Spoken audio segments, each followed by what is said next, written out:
And today's session is on Trump 2.0, what it means to India and the world.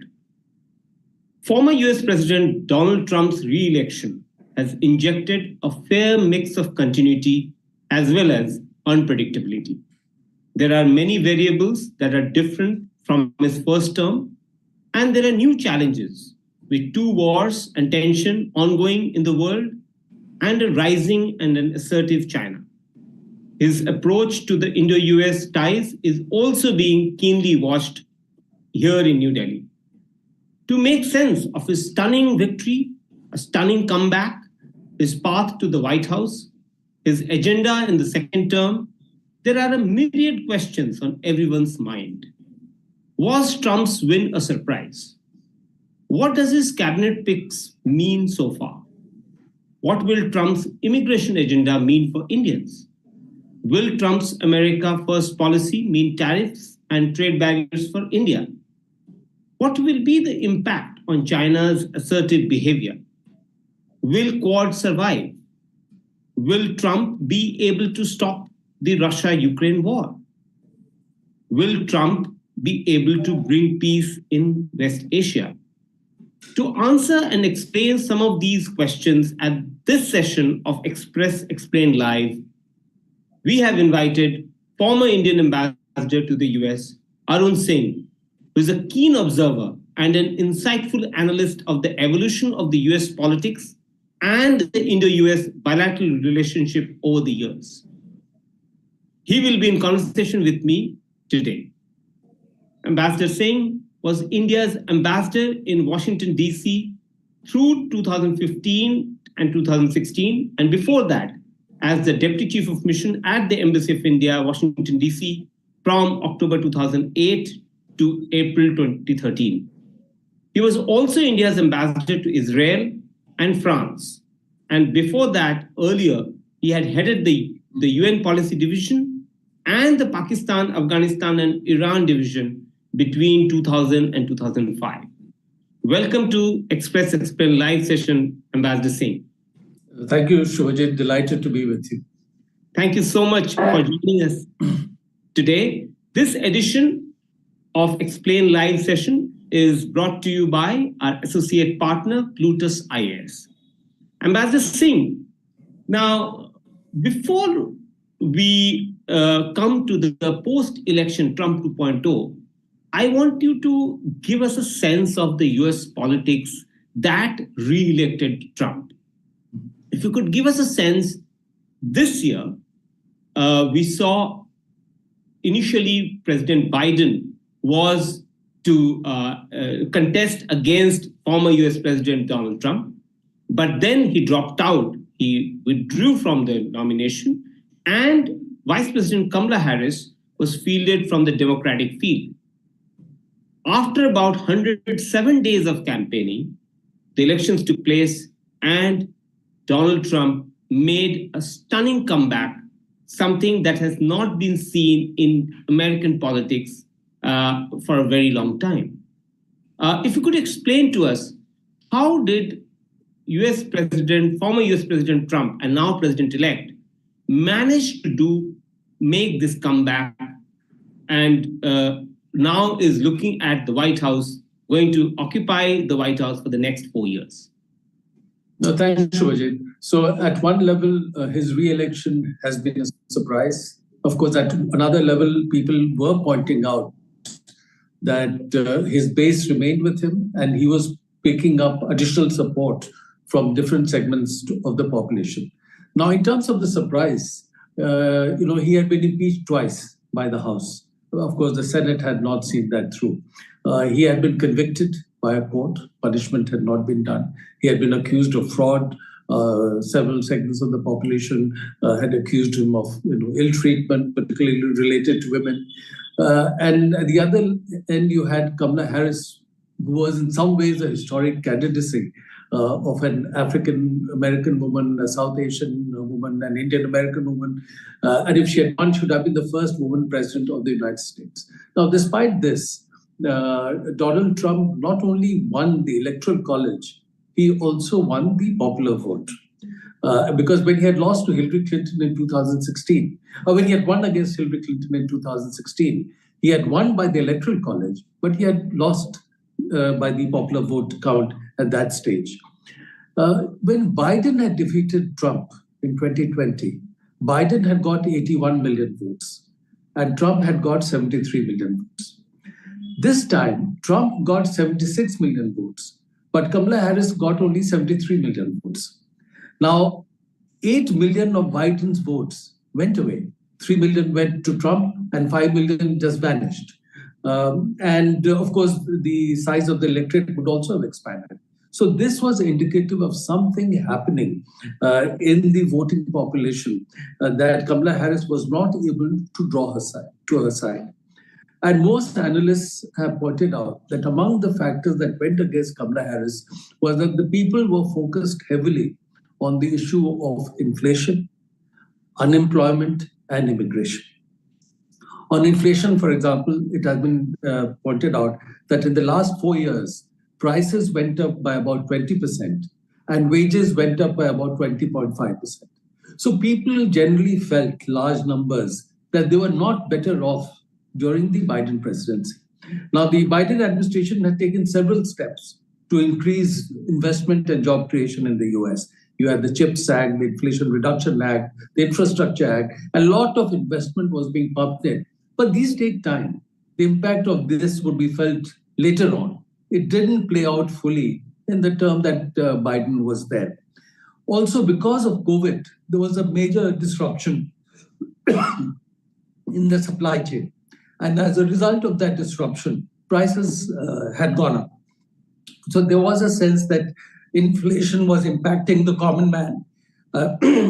The house prices had gone up, mortgage payment has gone up, interest rates had gone up.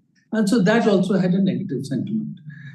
Immigration was an issue, and that's an issue where Democrats tend to be not as hardline as Republicans. So there was a sentiment that the government was not doing enough related to dealing with the challenge of immigration. Now, if you look at Trump, he has defined 3 main issues for his campaign: inflation, unemployment, immigration, trade, and disengaging from the outside world. So on immigration, trade-related issue, disengaging from the outside world, that on the ground that US had overextended itself, it is the foreigner to be blamed. And therefore, America has been exploited by the foreigners. Now America needs to do something. And hence this whole slogan of America first. Let us concentrate on building up America rather than the extended engagement that we've done outside. Now, it is as a result of this that some voting trends emerged, which were a bit surprising. For example, the African-American male vote for Kamala Harris was less than what went to Joe Biden, or certainly what went to Barack Obama. The male Latino vote, the majority went to Joe Biden, which again was surprising because he had spoken so negatively about the Latino population, about immigration, had derided them from time to time. And of course, the non-college educated male voter was heavily supportive of President Trump. So it is because of these trends that Trump was able to regain the presidency. And so we'll have to watch how he defines his own policies in the coming period to cater to the needs of the people or demands of the people who voted for him. Thank you so much for explaining very lucidly the broad contours of his victory, of his campaign, of and what are the markers to look at. Now, I would unpack each of these issues and areas and try and get an understanding from you. First, let us start from the American politics. As you rightly pointed out, in 2016, then President-elect Trump won the Electoral College, but lost the popular vote. In 2024, he's won the popular vote in what he has interpreted as a clear mandate. Republicans will control the House and the Senate beginning next year. And the Supreme Court in the United States has a conservative majority. Now, at the same time, the vote count in the presidential election still shows it's a divided country, which is like a 50-50 country. According to the vote count that we know, President Trump has got 50.1%, and Kamala Harris got 48.3%. So, in this kind of a fractured, divided, polarized country, how is this political landscape going to shape Trump's approach as he goes into the second term? And I think, sorry, go ahead. Yeah, and how does this approach differ, if at all, from his first term? So I don't think in many ways it will differ from his first term. I think the main difference will be that this time he's coming in with more experience. When he came in for the first term, many people have pointed out that he was himself surprised with the fact that he won. And his team was not organized to move into administration immediately. There was a lot of going back and forth in terms of the nominations, the people who would be brought in, how he would govern. And there was a lot of an erratic nature and unpredictability in his decision making. This time, he's far better organized. Now, within about 20 days of the election, as you see, all his cabinet appointments, most of his cabinet appointments have been done, which is very unusual because normally few are done by January, and then many emerge after the inauguration of the new president. Now, this time to signal that he's ready, he's done virtually all of the cabinet appointments. So these people will now start preparing themselves. Second, he will command much more of a hold on his administration.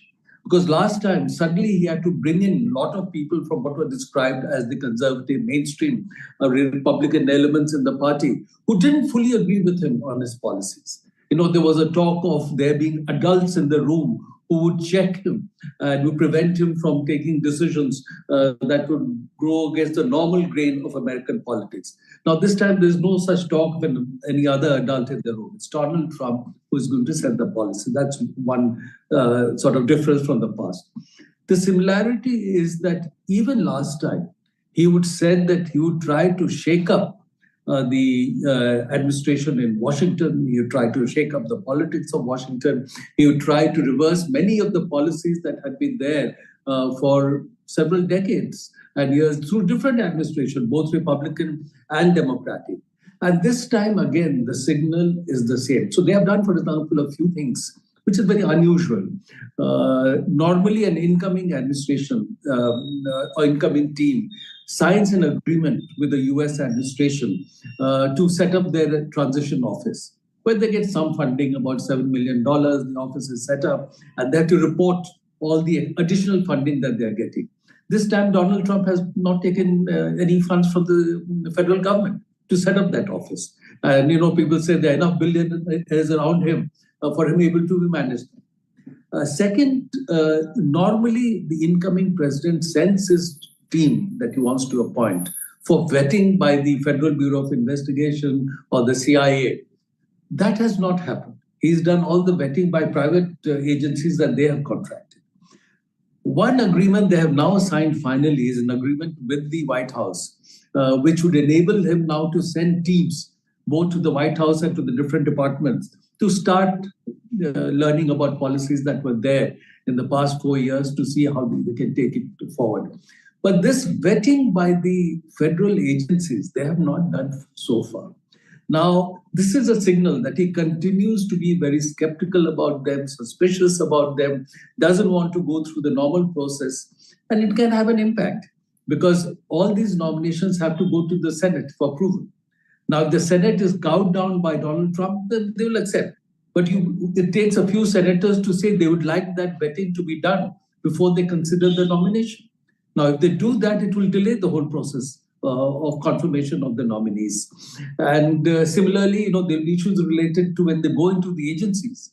The people who are already working their agencies, the career civil servants and others, what is the level of classified information that they can share with them? And there were laws and regulations related to that. So there is inbuilt element of friction in the system post the January inauguration, unless Trump changes his ways. But the message from him and his people are that they want to shake up the administration, they do things differently. There's even talk of Normally when there's a new administration comes in, about 4,000 people are replaced at the top levels. And these are the political appointees that come in. About 500 of them go through Senate confirmations. And they are now talking of removing a very large number of career civil servants and bringing in political appointees. So that's going to really shake up the administration. So I think the message right now is that he wants to show to his base, because the polls that were done before the elections suggested that a large number of Americans, more than 70%, felt that country was headed in the wrong direction. Now, that could be because of the price rises, the unemployment, because of sense that America had overextended itself. So all these actions that he will project, that he's shaking up the administration in Washington, will be popular with his base. So we should expect that. Right. So, you talked about, the very unconventional approach being adopted by President-elect Trump. And as you rightly pointed out, that, he's bringing in a lot of outsiders who have not really so much of executive experience in terms of administration. Tulsi Gabbard as a DNI chief, is a classic example of that. And so there is a sense that establishment Republicans will not find a place in his Trump 2.0 administration. And there will be much more MAGA Republicans, or who are Trumpian in their way, in their outlook, and who pledge by that allegiance towards Trump himself and his worldview, would find a place. You think that is taking the center of gravity far right, or towards much righter than the past administration, the previous time he was in power? So I broadly agree with you, Shubhajit, with one caveat. Much of his administration are people who've been very critical, not only of policies of Democratic administration, but also previous Republican administrations.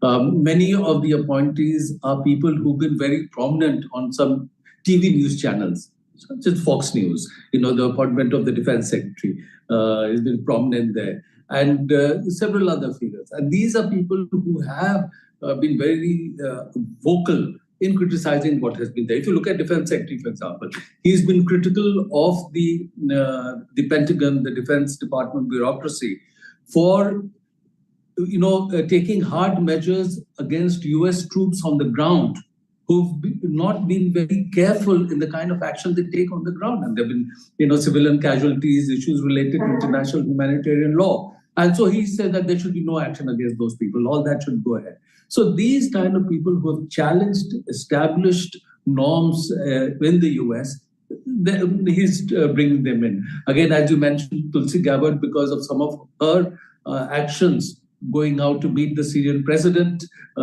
Sometimes she's spoken in support of Russia. So these are things that establishment politicians in the US have not supported. So that's one set of people that he's brought in.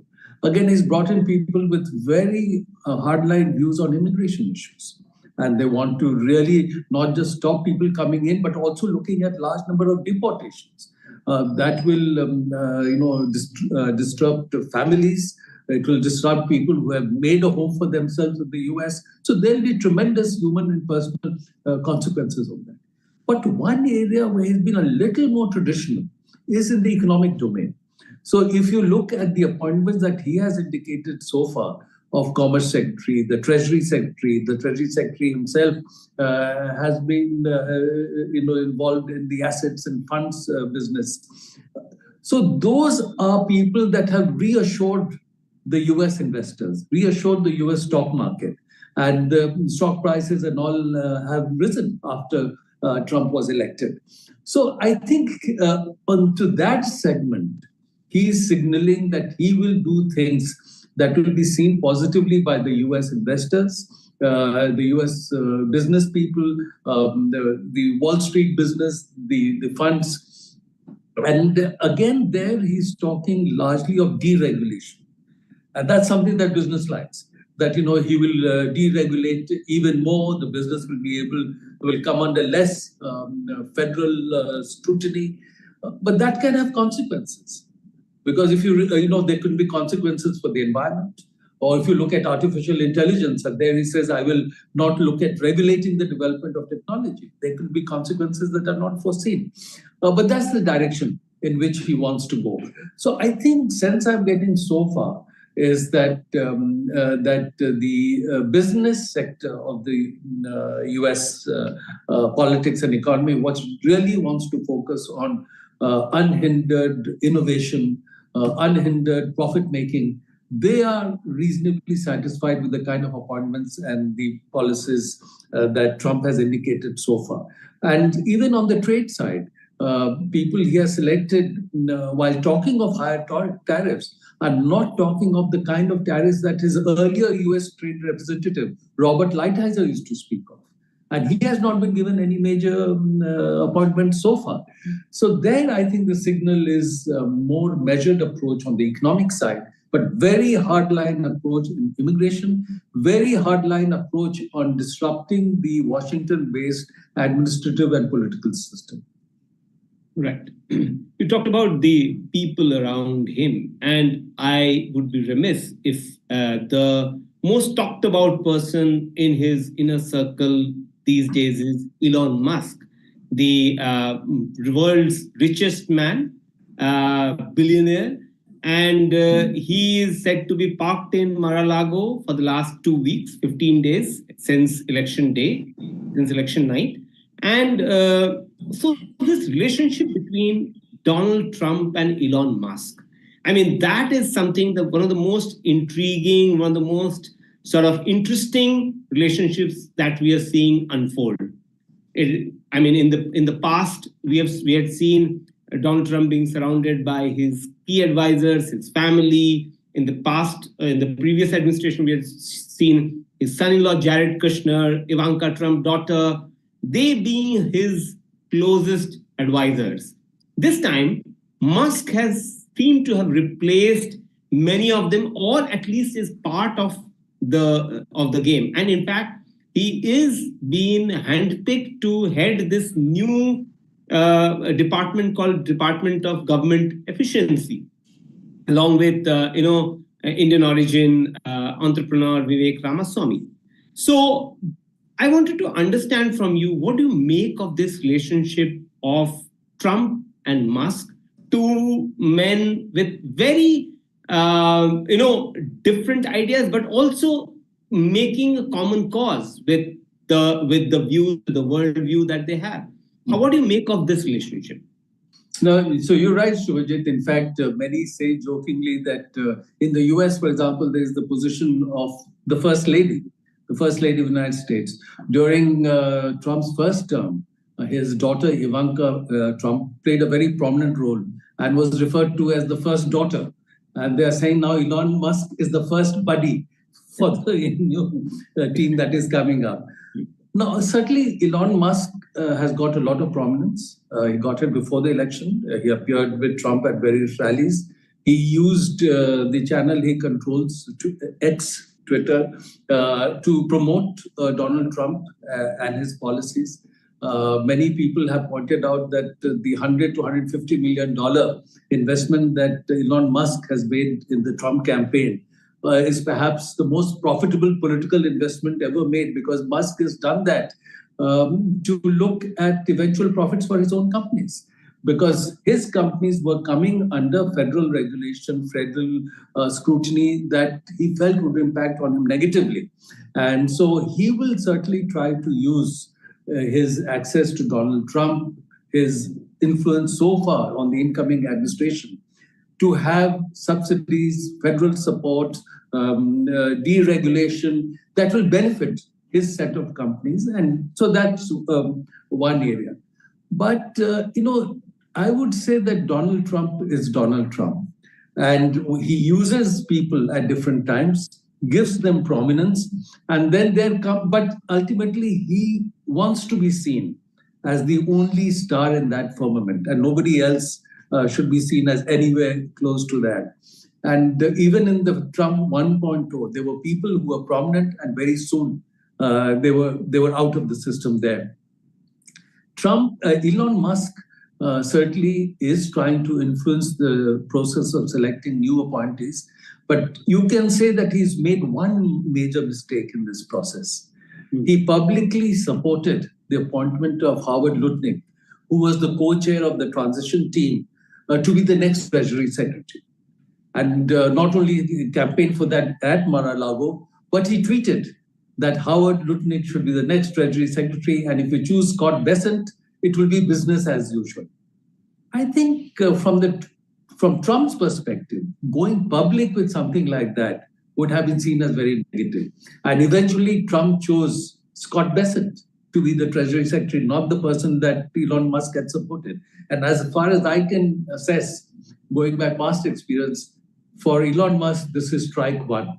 And normally in baseball, if you do strike three, you're out. So we have to see how this relationship evolves. But I think Elon Musk certainly has been very useful for Donald Trump. He will try to exploit his access for the benefits for his companies. But this Department of Government Efficiency, at one level, it is prominent. And as you mentioned, both Elon Musk and Vivek Ramaswamy co-chair it. Now, whether Elon Musk would like the fact that he's co-chairing it with someone else, rather than he being the only chair of that commission, that's a question mark. But when they produce their report, they are not an executive agency. It's an outside the government recommending body. And what they recommend will go to the office and management and budget of the White House. And then they will implement. So there's no guarantee that whatever he recommends will be implemented. So Trump has given him something that looks prominent, but it does not necessarily have any executive power. So that's the nuancing and finessing that has been done there. But what I would watch out for on Elon Musk is that he's invested very heavily in China.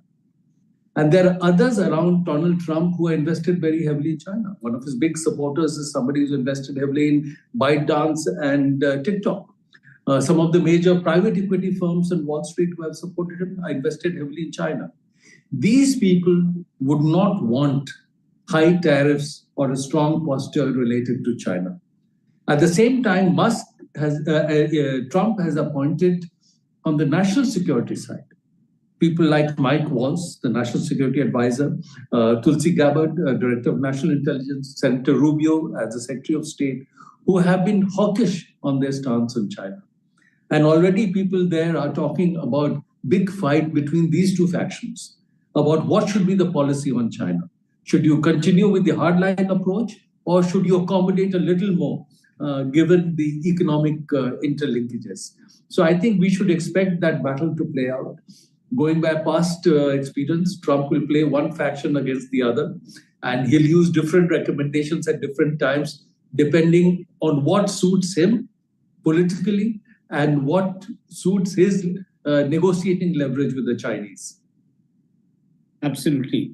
You mentioned about the Trump, he basically uses the potential or the services of people, and then he moves on. And that has precisely been his history, his track record.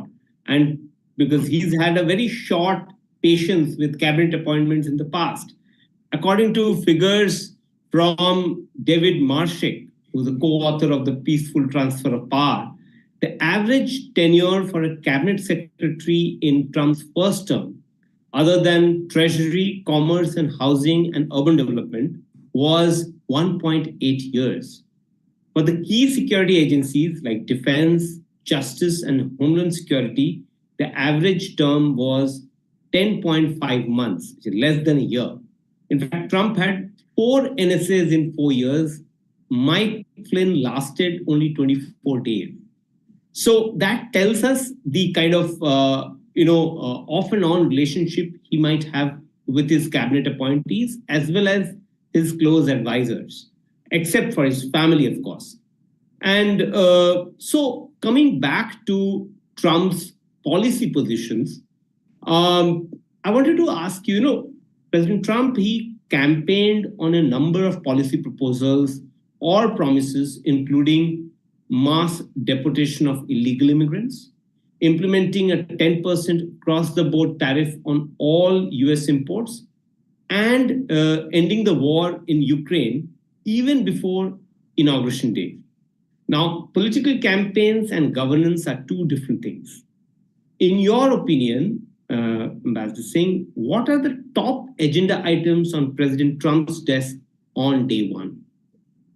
I think one of the things he'll certainly want to do is try and bring to an end the active phase of the conflict, the Russia-Ukraine conflict.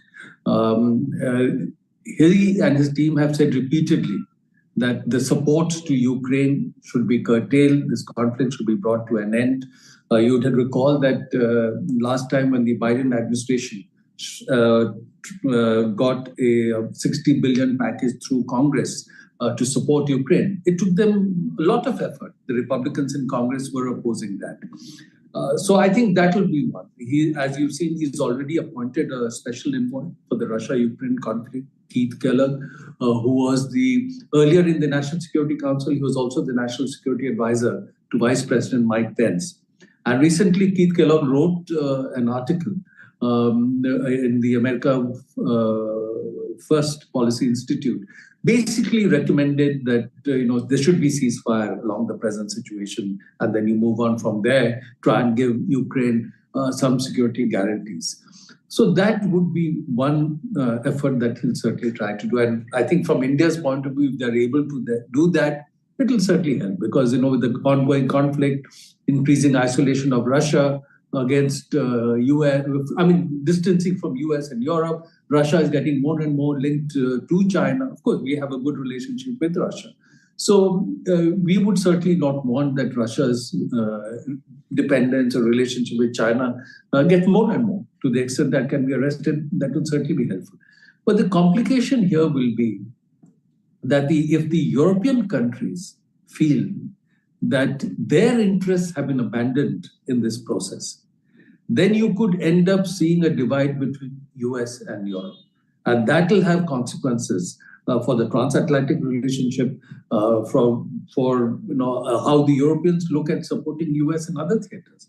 Because US, if Trump tries to take a more hardline posture against China, and that's certainly one of the lines of action he could be considering, he would need the support of Europe. But because even on semiconductors, the kind of restrictions that the Biden administration brought in for Chinese access to technology, they were able to succeed because Japan and Netherlands, who are the other strong technology holders and who are making machines for semiconductors, they went along with the US. But the Europeans say that you're not with us in the European security context. We will not go along with you in the context of China, because the Europeans don't see China as a strategic threat the same way as the United States does. Then it can impact on the US strategy. But that having been said, this will certainly be one area of priority. I think the second thing he will have to do will be how to define US approach on tariffs, because the basic message is that the US has been exploited by other countries, particularly China, in terms of trade and manufacturing. Manufacturing has been sucked away from the United States, and there is a need to bring manufacturing back to the US. Now, because Trump had adopted this kind of policy in the first term, in his own campaign, President Biden in 2020 had also spoken along similar lines, because this was popular among the US voting population. And Biden had also spoken about reshoring of production, onshoring of production, friendshoring of production, diversifying from China.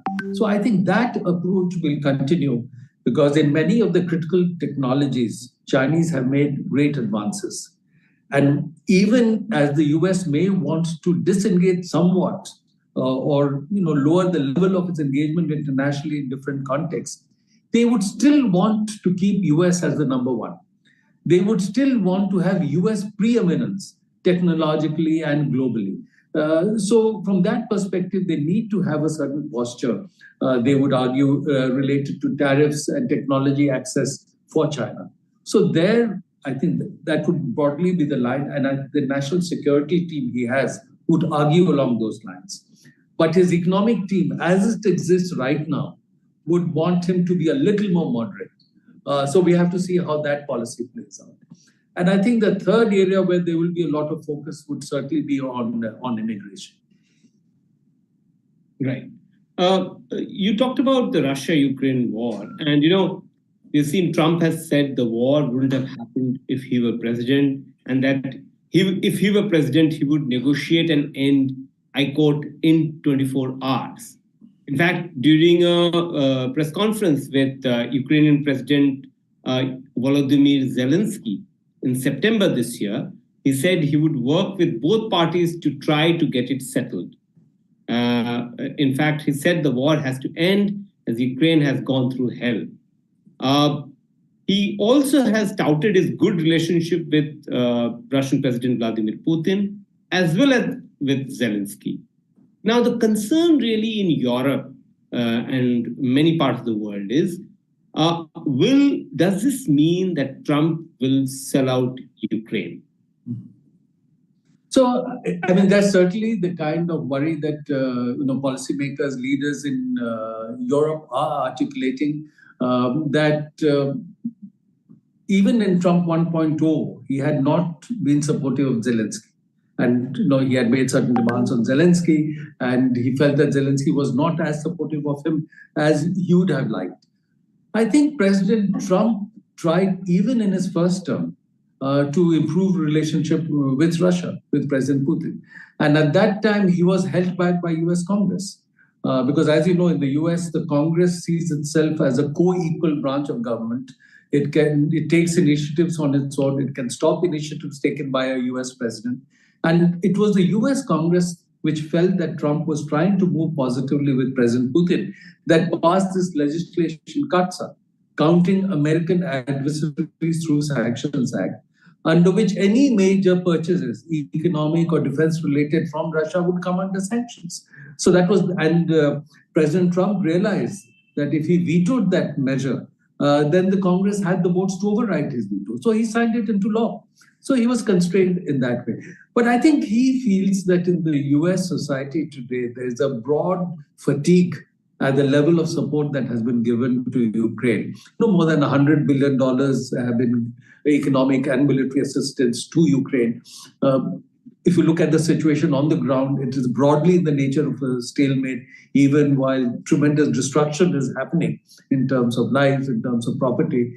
So I think he will be able, from the American point of view, especially if he cuts down on the support to Ukraine, to bring to an end the active phase of the conflict. But the Europeans will feel that their concerns related to the European security architecture would, as a result, be compromised. From their point of view, Russia would be emboldened. And, you see in their writing and the comments of their leaders, they worry that some other European countries, right or wrong, may subsequently come under pressure, be it Moldavia, the Baltic countries, Finland, Sweden. You hear concerns related to what could be the next Russian steps. So I think Trump, if he will want to maintain some semblance of a transatlantic relationship, if he brings the active phase of the conflict, Russia-Ukraine, to an end, he'll have to take some steps to reassure the Europeans that despite this, he's mindful of their security, is mindful of NATO commitments, and that the European, if NATO is challenged anyway, US will respond. If he's able to do that, maybe he can handle this situation. But if not, and if there's a major disruption of the transatlantic relationship, then the Europeans want to come out with a security architecture of their own, then they could talk of a European defense mechanism, building up European defense capabilities. But then the problem is that the Europeans themselves are so divided. And that today in Europe, the political context is, there's hardly much stability. You see the problems in France. The prime minister that has been appointed by the president has difficulties getting a parliamentary majority. Germany is heading into elections. There could be change of government. So there is no clear leader in Europe to consolidate European decision-making. So I think from that point of view, they may not themselves be able to mount any effective counter strategy versus the US strategy. Right. I will now move to the other area of conflict or tension, which is the Middle East, the West Asia, as we like to call it from here in New Delhi. During Trump's first administration, the Abraham Accords were signed, which was the U.S. brokered deal between Israel, Bahrain, and UAE. The US administration also pushed for normalization of ties between Israel and Saudi Arabia. And all that has now sort of unraveled in the last 13 and a half months now. And Trump will enter office more than 15 months into a sort of a widened conflict in the Middle East, including now Lebanon. Now, obviously, there has been just a ceasefire deal that has been struck between Israel and Hezbollah. And now, but still, the release of hostages or the ceasefire agreement and the humanitarian Gaza crisis in Gaza continues. Now, where we saw Trump work on Middle East, and now where we see 4 years down the line, that particular geography is in a very different space from where he left. So what do you think would be his approach as he takes office in January next year? So Shubhajit, as you would have noticed, President Biden has been very, very supportive of Israel generally, but of course, even after the October 7 Hamas attack. And he visited Israel within a couple of weeks of the attack. US has regularly supplied arms to Israel to deal with the situation, even though there has been internal criticism within the United States that not enough attention is being paid to the loss of civilian life, to issues related to violation of international humanitarian law. US, except for one instance, has not held back on military supplies to Israel despite what's happening on the ground related to the civilian population. So he's been broadly supported.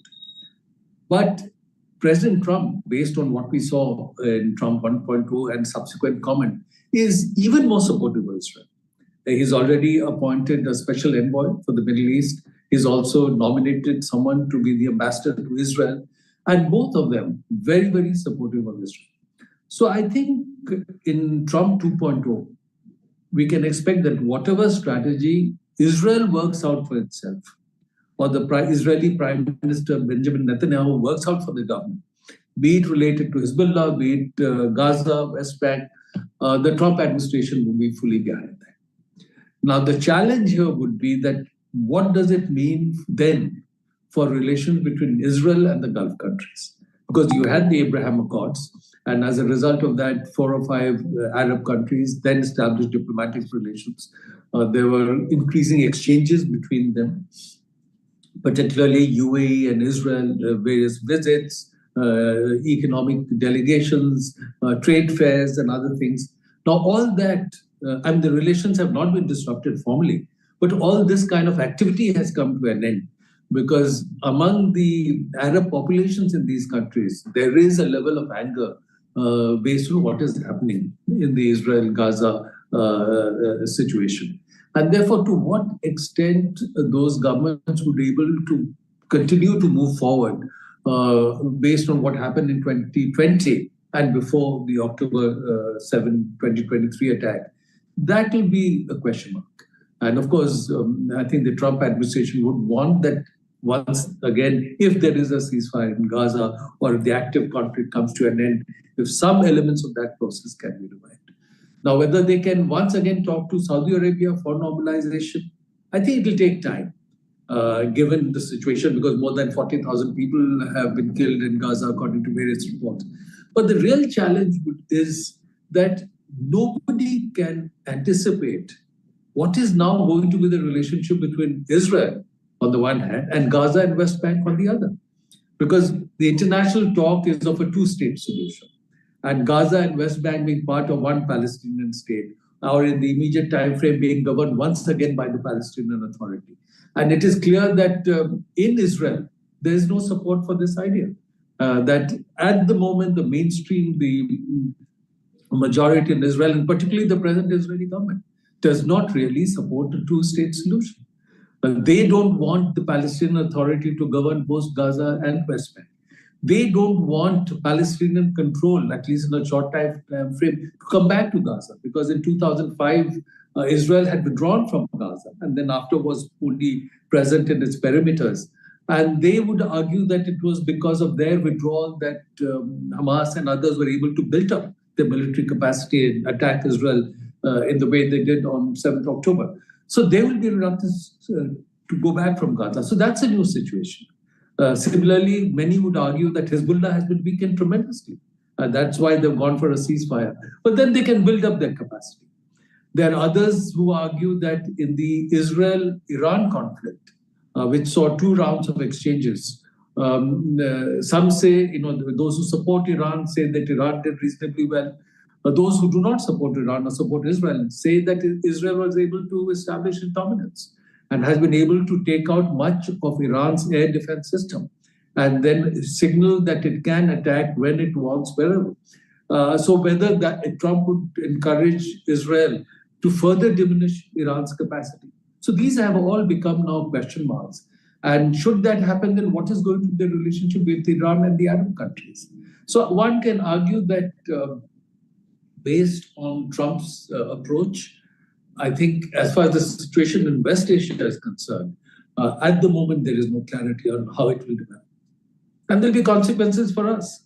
It's a major energy source for India. We have 9 million Indians living and working in the Gulf. So I'm sure our policymakers, the government, will be watching that situation very closely. Right. So, if you were to bet, do you think Trump would back the two-state solution, or would that be again in the back burner? Trump is not going to back a two-state solution. Because he will go with whatever the Israeli government decides. And because even if you recall in Trump 1.0, his son-in-law, who had playing a major part in the administration, Jared Kushner, had come out with a Middle East peace plan. And it didn't really talk in any effective way for a two-state solution.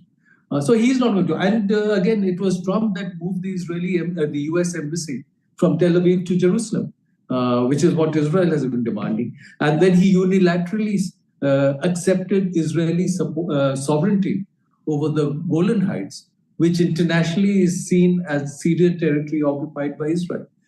So with that kind of support, I don't think he is going to come out in any way. And the envoy that he has appointed, the ambassador he has appointed for Israel, Mike Huckabee, he's been very vocal, supporting Israeli control over West Bank and Gaza, using Israeli nomenclatures for those areas.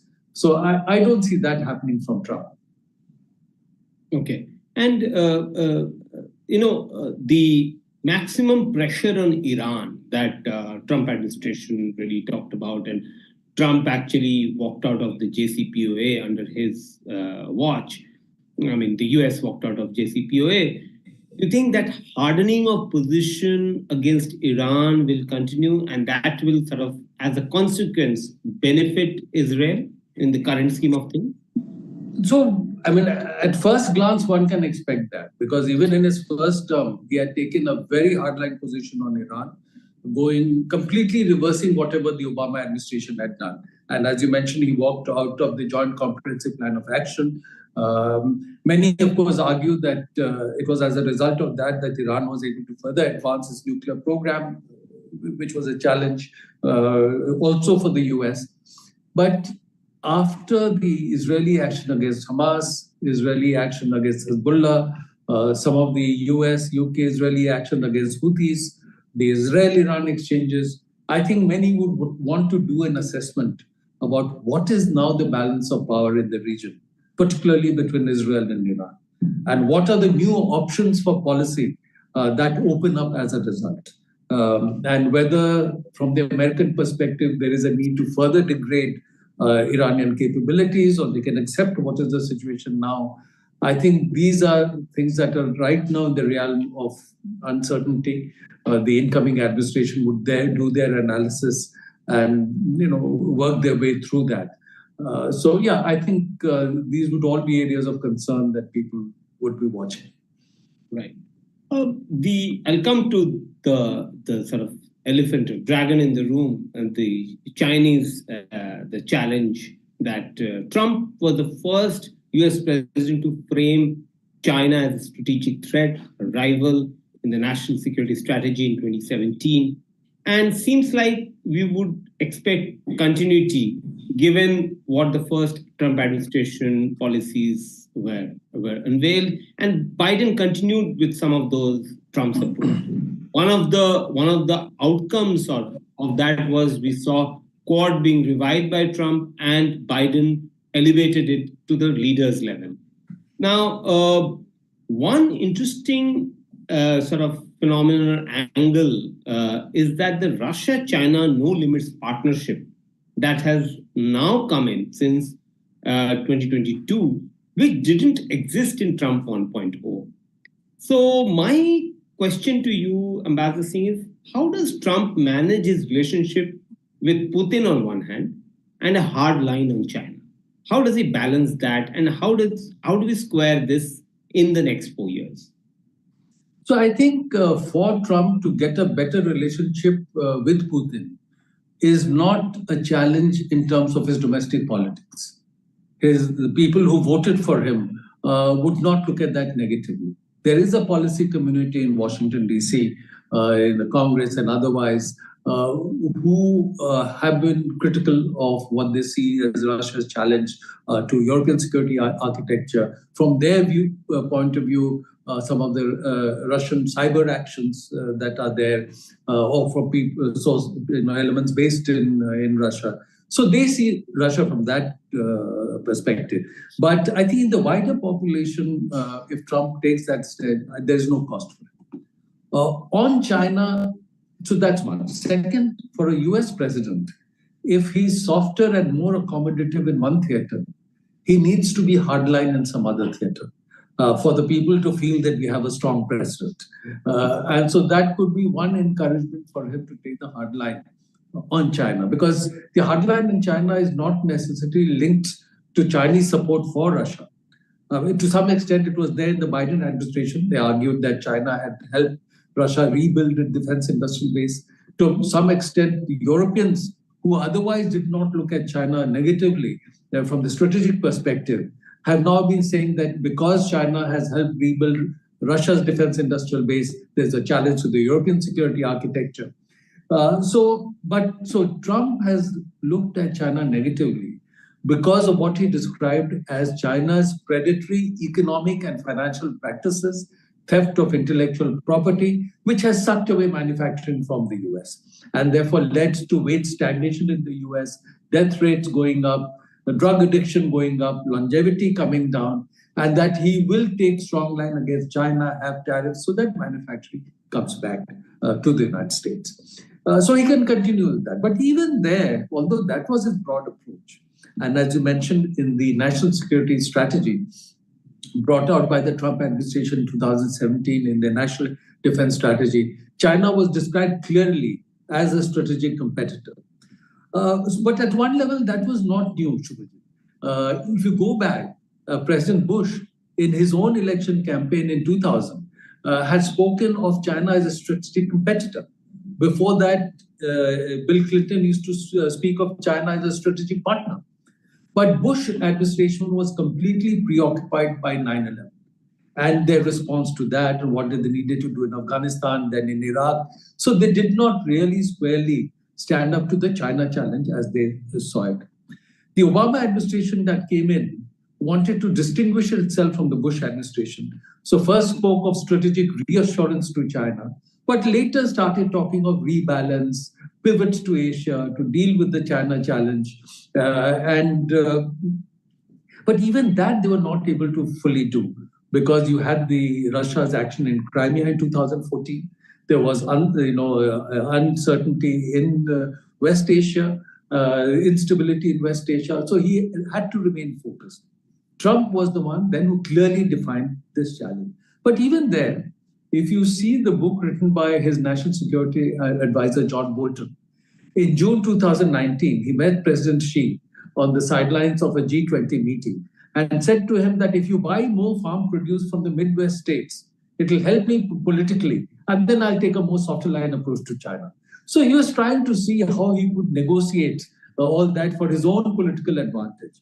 And in January 2020, for example, the US did a limited phase one trade agreement with China, under which the US pledged to soften some of the measures they were taking if the Chinese took action to buy $200 billion worth of US products, which Chinese did not intend to do and did not do.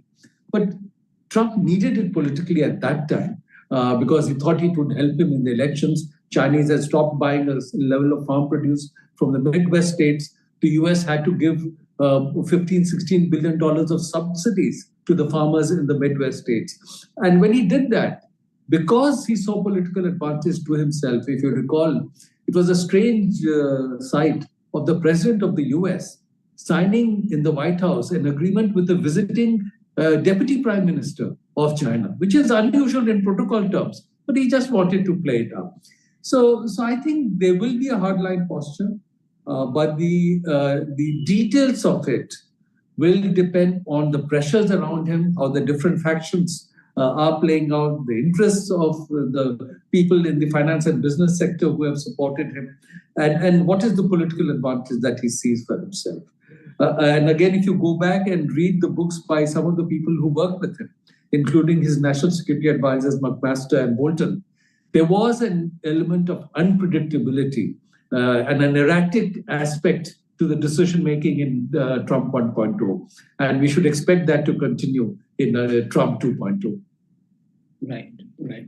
So, I asked this question because, China being challenged. So, since in the last 4 years, is President Xi more powerful and stronger than what Trump encountered 4 years ago?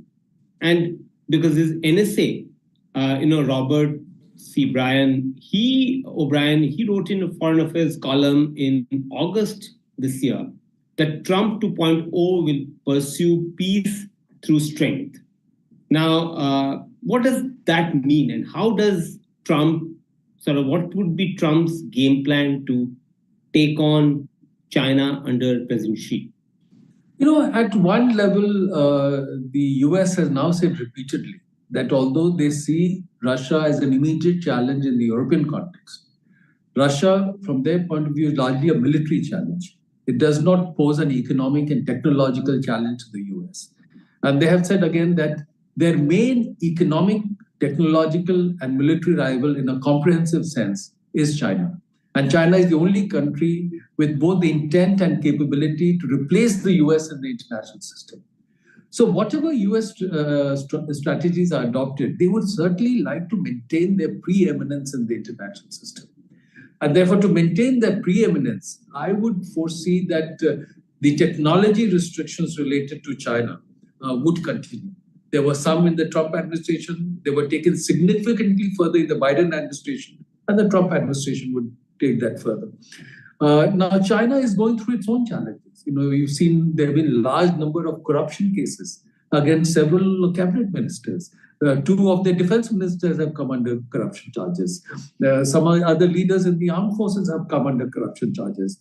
The foreign minister was removed. So, and then the Chinese economy is going through challenges. The rate of growth has slowed down. The financial situation is difficult. The property market is going through challenges. And there's huge indebtedness. So China has its own challenges. So we'll have to watch to what extent China wants to really respond aggressively or work out some kind of via media with the US. I have to mention this. I was in China for about a week, 10 days early this month. And I was there just after the US presidential elections. And they were pretty confident about handling what some analysts called a Trump shock or a Trump return or a Trump win. And one of the top state backed think tank analysts told me, there is a saying in Chinese that if you're a friend of us, we will accept you. But if you are hostile to us, we don't care. So that is a kind of self-assurance or confidence about the fact that they are the new China, they are the rising China, and they can handle even a hostile Trump administration or a US administration. They exhibit that confidence, at least on the face of it, that one could see that. So I just wanted to underline this particular conversation that just came to me when you were talking about the China. No, absolutely, Shubhajit. And although China is going through some difficulties of its own, including on the economic side, the fact is in many areas, they hold certain advantages. Now, for example, in the area of critical minerals, the global market is heavily dominated by the Chinese. In many areas of emerging technologies, the Chinese are doing a lot of work. According to international reports that have come out, if you look at artificial intelligence, the largest number of patents are being filed by Chinese, followed by the United States. So there is a challenge that is on. And then based on the experience they've had with the US, they have also worked their own regulations and other processes in the last few years, enabling them to respond to pressurized US companies, to generate pressure on the US government. There have been recent reports of a particular American manufacturer who had basically developed a supply base completely outside China and all their parts and components. But one part they still dependent on China, which was batteries. And the Chinese just stopped supplies of batteries to them, and they've come to a very difficult situation. So Chinese will try and use the leverage they have built up in electronics, electronic components, in critical minerals, some other areas of technology to generate counter pressure on the US. And so we'll have to watch how this competition and pressure and counter pressure plays out. Now, I'll come to India, the US policy towards India and under Trump administration. And, last 5 presidents, US presidents, the approach towards India has been to develop a stronger, robust partnership with India. And that has been bipartisan. You can't get a more disparate, ideologically diverse group than this, from President Bush to Donald Trump or President Obama to Joe Biden. Now, first question is China the strategic glue for the Indo-US strategic partnership? I think there are 2 reasons why the India-US relationship has consolidated steadily since 2000. One is the strength in the bilateral relationship. US is our largest trading partner. We are in the top 10 trading partners of the United States, not at the same level as Mexico, Canada, and China, but still among the top 10. US investment in India is the largest foreign investment in India at $60 billion. Unusually, Indian companies have invested heavily in the US. According to a survey done by an Indian business organization, Indian companies have invested more than $40 billion in the US economy and have a presence all across all 50 states. 1 out of 7 patients in the US is seen by an Indian origin doctor. Indian Americans own and control more than 40% of all hotel rooms in the US. There's deep integration of the Indian origin community in US politics, administration, Congress. Now you have 6 persons elected to Congress this time from the community. We have 330,000 Indian students in the United States. And these are not Indian origin students, these are Indian students. So again, very deep linkage. A new phenomenon that has developed, Shubhajit, is what is called the Global Capability Centers. These are centers in India servicing not the India operations, but the global operations of multinational companies. And there are 1,700 of such centers in India doing cutting-edge R&D and technology development work. 60% of those centers belong to the US companies. Many US leading technology companies in semiconductors, digital sector, jet engines, employ thousands of people in India doing cutting-edge R&D and technology development work. So the Americans recognize that if they are facing the challenge from China, and if they have to maintain their preeminence, they need a partnership with another country with 1.4 billion people, which has tremendous human debt skilled capital. Today, as has been publicly said, 20% of the global talent in semiconductor design is located in India. So from the US perspective, or if you look at CEOs of US companies, Microsoft, Google, Adobe, IBM, these are persons of Indian origin. So US, for its own reasons, would like to develop further this partnership with India. Now, going beyond that, certainly China, I would say, is an additional factor that further encourages this trend, but is not the main factor.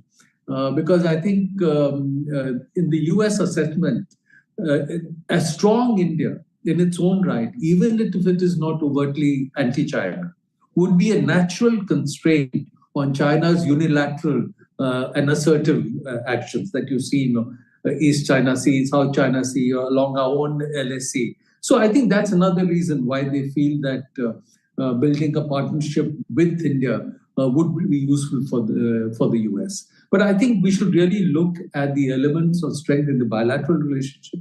And that was one reason why the two countries in January 2023 had launched this major new initiative on critical and emerging technologies, a new partnership for artificial intelligence, quantum, semiconductors, defense, from which both would benefit.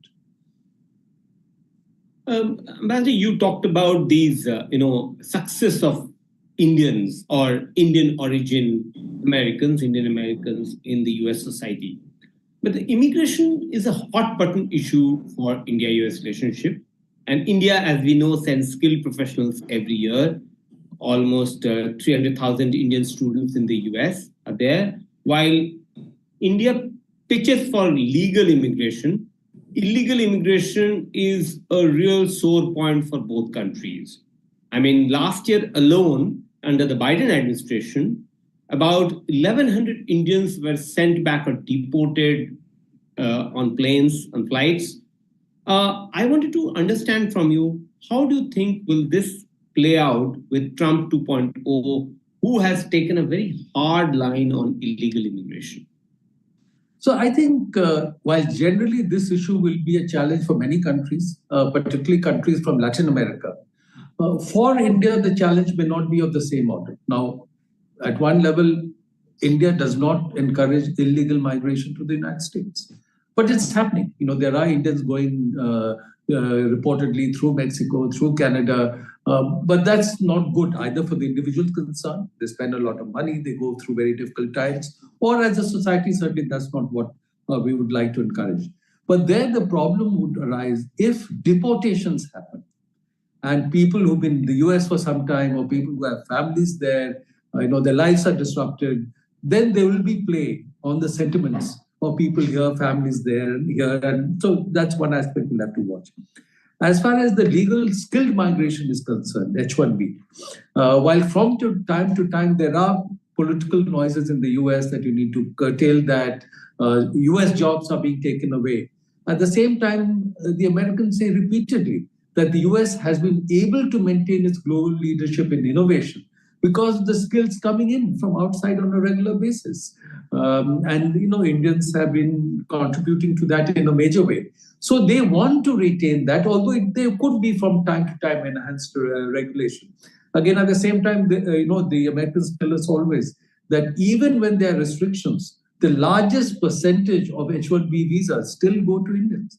And there's also talk of, even if you restrict H-1B for people coming from outside, those who study in the US in the US universities, if they have done the STEM, the science, technology, engineering, and maths framework of studies, then they should be given H-1B visas on a priority basis. So there are contrary sort of suggestions. So I think we shouldn't really be too worried on that account, except for the disruption that may have happened for families if there is any deportation taking place.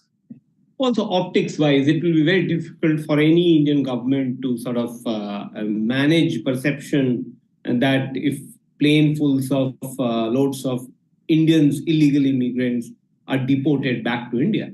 No, absolutely. But the main issue there would be on tariffs. I mean, this is certainly one issue. Yeah, I was coming to that. In fact, that is the issue I wanted to talk about before I move to the audience questions. That Trump has called India names on tariffs. Abuser of tariffs, tariff king, all in political rhetoric, wrapped in political rhetoric. He's talked about it. We have seen in the last 15, 20 days that he's been re-elected, that his target has been mainly Canada, Mexico, China. And so I wanted you to make it sense for us that what does it mean for India and the Indian industry? Does that mean that India will be at a disadvantage under Trump administration if these tariffs are imposed on Indian services and goods? Shubhajit, we'll have to watch that. And I think both sides will have to handle the discussions related to that carefully. In the first Trump administration, for example, they imposed 25% tariffs on steel imports from India, 10% on aluminum imports, citing national security grounds, similar grounds that they had adopted vis-a-vis China.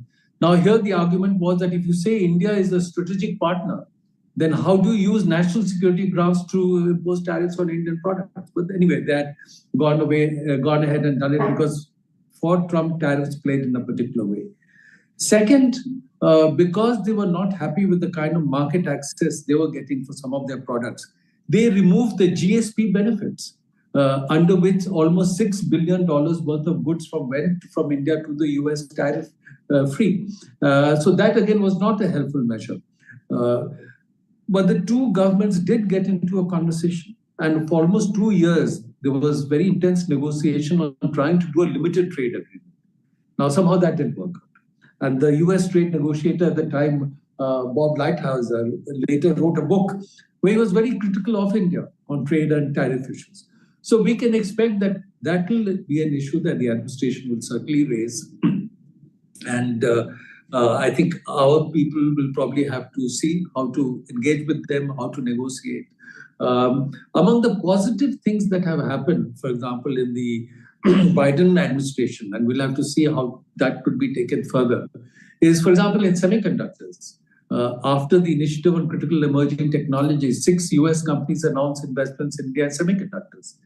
And the Indian Commerce Ministry and the US Department of Commerce signed a MOU on developing a semiconductor supply chain. Now, therefore, you're looking at doing a sectoral trade facilitation agreement, which will benefit both sides.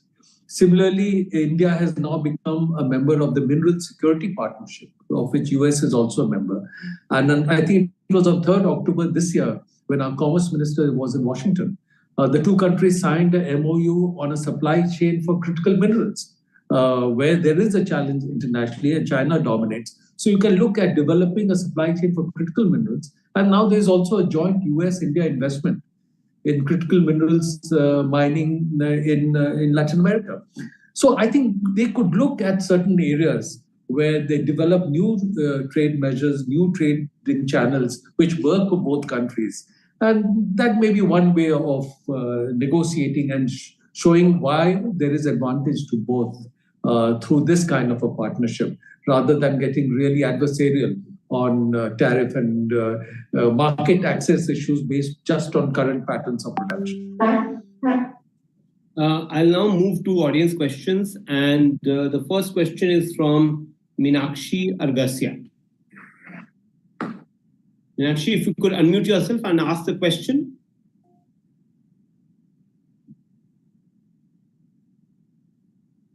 Meenakshi, if you could ask your question, please.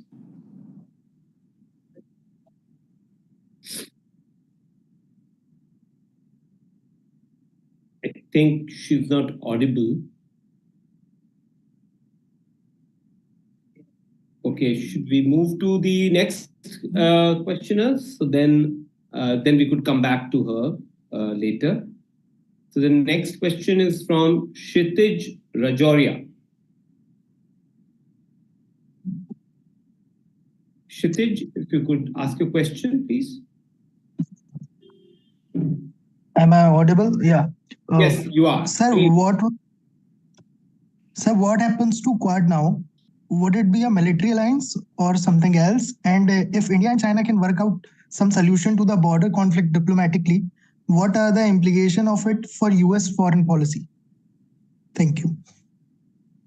So on the Quad, as you know, it was a process and a set of meetings that was revived by Trump in 2017-18, because that Quad had come into being in 2004 after the tsunami in Indonesia.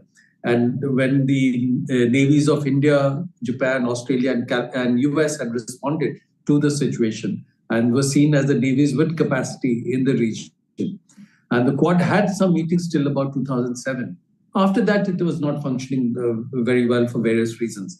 It was Trump that revived the Quad, certainly partly with interest in India, but partly also in response to what they saw as China's growing challenge in the Indo-Pacific. So from that perspective, one could expect that the Trump administration would continue to have interest in the Quad.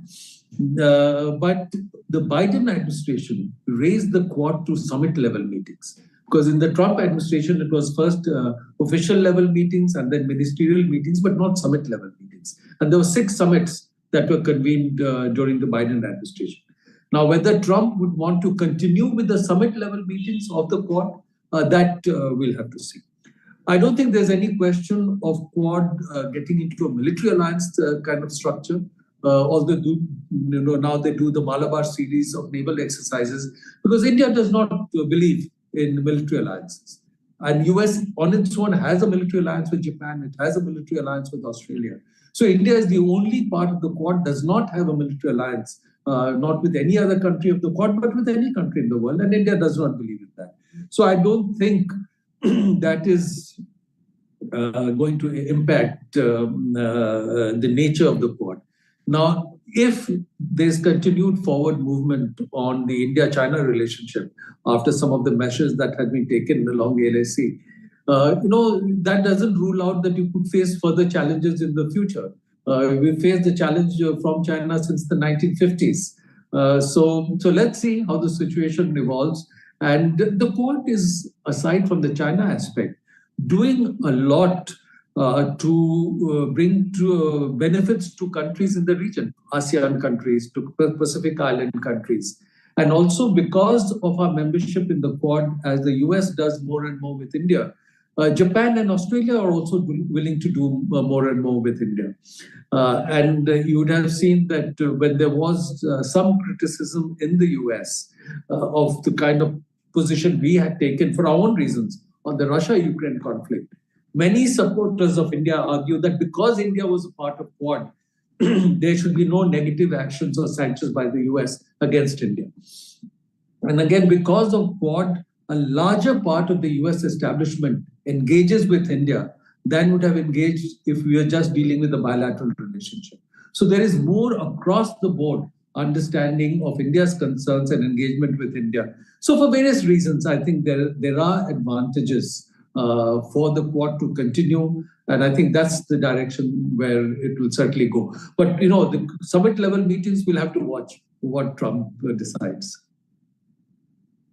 Yeah. The next question is from Mr. Alok Singh. Alok Singh, you could unmute yourself and ask a question. Hi. Firstly, I'm very thankful to the Indian Express and Arun sir, you for conducting this session.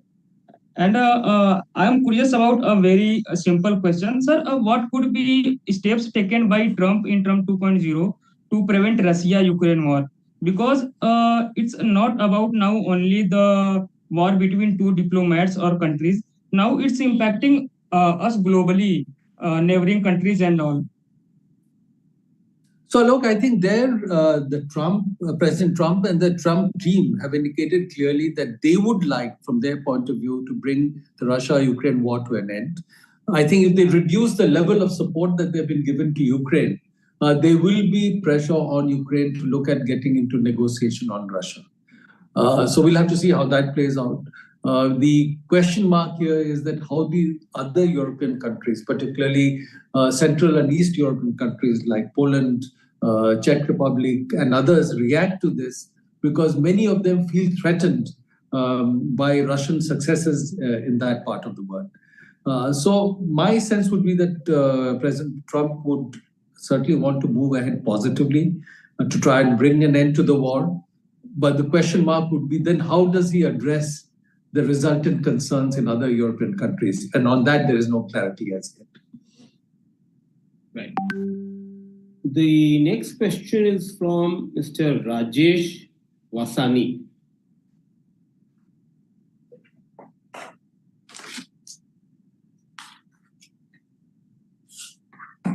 Mr. Rajesh, if you could unmute. Yeah, good evening. Yeah, good evening. Yeah. I was more keen. What will be the repercussion of the current what we say this Adani scam? So what will be the repercussion on Indo-US relationship of this Adani thing? Well, I'd only say there is a judicial process from the whatever has come out in the public domain. There is a judicial process that is on, and we should let that and see how that plays out. Because there have been similar judicial processes also related to other both US and foreign companies. You know, the French bank BNP Paribas had come under challenge at that time. The US had also taken up issues against the US company Cognizant. So, you know, other, and these were, not just related to India, but actions of BNP Paribas, for example, in some other countries. So there is a US judicial process, and let's see how it plays out. Okay. The next question is from Snehal T. Snehal. Hello, sir. Good evening. Yeah. Good evening. Please ask the question. Sir, yes. Sir, I want to ask what will be the Trump stance on WTO, especially the moratorium on e-commerce and the climate finance? So, I think based on what we saw, not just in Trump 1.0, but even during the Biden administration, we can expect the US to continue with their hardline posture related to WTO. They want to take their own unilateral decisions related to trade. Because the fact has been that, after the dissolution of the Soviet Union, when US was the only global major power, the only superpower, they tried to bring in international rules, including on trade, to globalize trade and production. And that's why the WTO came into being in 1995. The GATT was converted into WTO. But China exploited the WTO provisions. And as a result, manufacturing has been taken away from the US. China, for example, today has 17% of the global GDP, but 32% of the global manufacturing. So US will right now try and work based on their own unilateral regulations and preferences to bring back a certain level of manufacturing back to the US. So I don't think they have any interest at the moment in reviving WTO. And Trump, as you know, is complete what is described as a climate skeptic. I don't think his administration will want to encourage concerns related to whatever is happening on climate, and certainly not to contribute to major international funding for dealing with climate challenges in developing countries. That's not an area that we should expect, at least in the next 4 years. Right. I would now come back to Meenakshi Argasia. Meenakshi, if you could unmute yourself and ask a question. Good evening, sir. Am I audible? Yes, please. Okay. Thank you, sir. Myself, Meenakshi Pan, PR executive from Plutus IAS. Sir, my question will be, how might Trump's approach to global organizations like the United Nations and the World Trade Organization influence India's role on the global stage? Look, we will be taking our own decisions. So we can expect that in a Trump administration, multilateralism, international organizations, etc., will not be emphasized. The US, you hear already talk in the US that we have to assert our own sovereign decision making.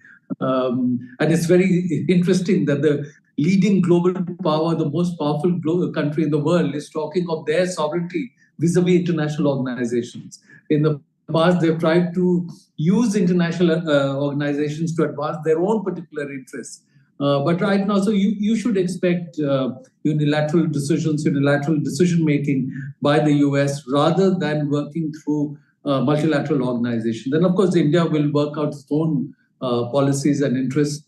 because I would expect, especially if there is a divide developing between US and Europe, the Europeans will push even more for multilateralism and the role of international organizations to pursue their interests and, of course, constrain some of the US unilateral decisions. Because even if you look at technology, US is pushing for deregulation. And the Europeans talk much more about regulating technologies so that this citizens are not harmed in a certain way, be it data privacy or other areas. So there will be a divide, including between US and Europe, related to multilateralism. So we should watch that. But I think my sense is, given where India is placed in the international power pecking order, we would certainly be supportive of multilateralism. Master Singh, I wanted to ask a question before I close, and that is about this, assassination plot that was foiled and aborted and is now sub judice in the US courts, involving an Indian intelligence official who's now obviously been discharged from the service.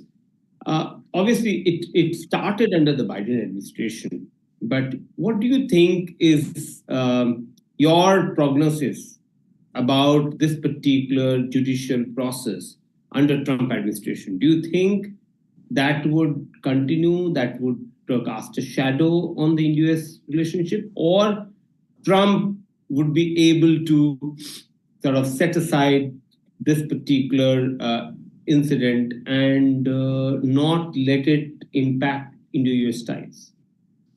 So I don't think it would impact India-US ties. Even in the Biden administration, although it played out in a certain way in the public domain, and although there is a report, as came out in the public domain, there is a court process, there is a judicial process. The bilateral relationship continues with its strengthening. The Indian Prime Minister was in US for a bilateral meeting in September, also for a Quad summit at that time, whereas the reports about the case you're talking about had emerged in the middle of 2023. So the bilateral relationship had continued.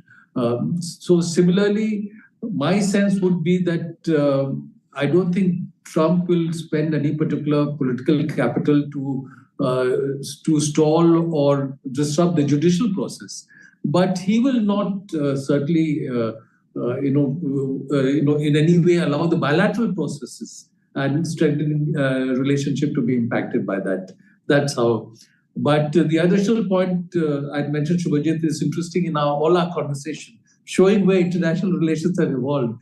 There was no question related to Pakistan and how the US would handle Pakistan. And there again, if you remember, in an aspect of erratic decision-making by Trump, in 2017, 2018, he was very hardline on Pakistan.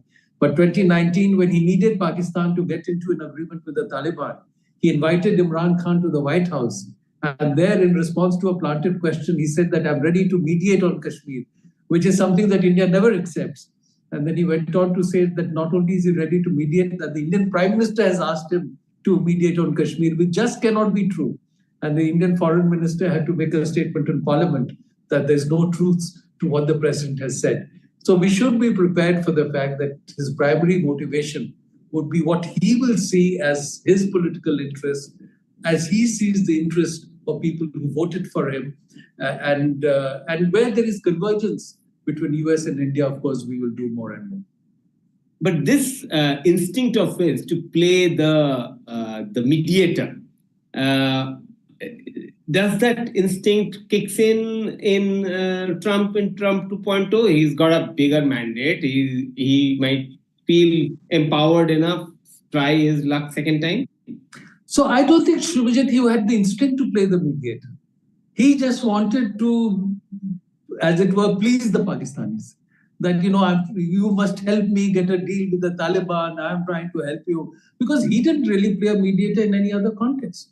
And he thought that if he says mediation, the Pakistanis will be happy. They'll help him more on the Taliban front. And then again, if you remember, they did the deal with the Taliban in 2020, which was seen by everybody as a flawed agreement. And when they did the deal, they did not bother were the consequences of that deal on either the Afghan government or their partners in the region, including India. So they went ahead what they saw as their interest, and which, that's how, countries and leaders take decisions based the interest of their countries, based on their own political interests. Then no country really takes a decision to help another country. But where there is convergence, you work together, and that's the path you adopt. As I see, there is a lot of convergence between India's interests, the US interests, and that will give the opportunity for our leaders of the two countries to try and consolidate the relationship further. Right. So Pakistan is a non-issue between India and US? At the moment, it is not much of an issue because the US does not need Pakistan at the moment because they have withdrawn from Afghanistan. They needed Pakistan, because of the supplies they were doing to Afghanistan. Right now, they still need Pakistan for certain reasons. They sometimes fly drones over Afghanistan. For that, their drones have to fly over Pakistan to get to Afghanistan. Second, they believe that Pakistan is a country with a large number of nuclear weapons, and therefore they must have access to the leadership in Pakistan. Third, they believe that Pakistan would still be useful for them for counterterrorism-related cooperation, because there are still elements based in the Afghanistan-Pakistan region, which are linked to terrorist activity. So for these reasons, they would still want a relationship with Pakistan, but the kind of dependence they had because of what they were doing in Afghanistan is not there. So on the India-Pakistan equation, I think Pakistan is not a major factor at this stage. And in terms of the China challenge and the strength in the bilateral relationship, they see India as a very important partner. Right. Thank you so much, Ambassador Singh. This was really an insightful, very lucid conversation, very well explained, the hallmark of a true diplomat and true explanatory journalism in chief, I would call you. You've really explained in the last 1.5 hours the nuances of the US politics, US elections, the new administration's possible agenda, possible priorities, the people who might shape the policy there, and the various foreign policy issues that US establishment sort of confronts, and of course the Indo-US account, which you've handled in your past life as a diplomat. I really thank our associate partner, Plutus IAS, for supporting this program, this session. I thank the readers, the viewers, people who've joined this conversation. If you missed this conversation, it will be on YouTube, on the Indian Express YouTube channel shortly. You can catch it or re-watch it, review it again. And finally, thank you so much to everyone, all the audience who asked questions with their comments and questions for this wonderful explanatory session. We will be back with our next session shortly. Till then, goodbye. Thank you.